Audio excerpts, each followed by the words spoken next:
In a telephone conversation with the brother of one of the victims, Manana is heard confessing to just slapping her after she called him gay. My brother. It will not be a friendly. Number one, when it is 16 days of activism and you are a deputy minister of this country that we vote for.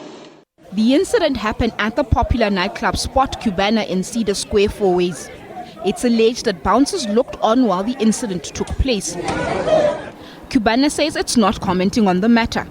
According to eyewitness Lumko Jimlongo, Manana also kicked the woman. It was largely verbal at first, and you couldn't really make out who is fighting because there's a lot of people sitting at the same table. But one thing for sure is that all the people involved in the altercation had been at the same table. Yeah. After that, they got up and then the incident got physical. He struck her. At some point now, I can't say she fell because he struck her or she slipped or whatever. It was 3 o'clock in the morning. After that, he proceeded, what I witnessed. That's where I would perhaps differ with the statement that Ngimshaya Ngempama and that's it. Yeah. He proceeded to tramp on her.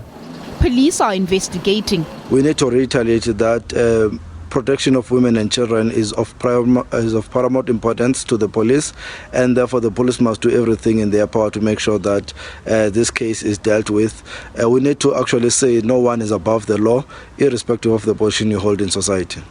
The ANC has condemned the alleged incident. It's important that through him we must send a message, and a very strong message, that as the African National Congress, an organization that has led to so many struggles and campaigns for women in participation, that kind of a behavior is unacceptable and it does not represent the moral values of the African National Congress.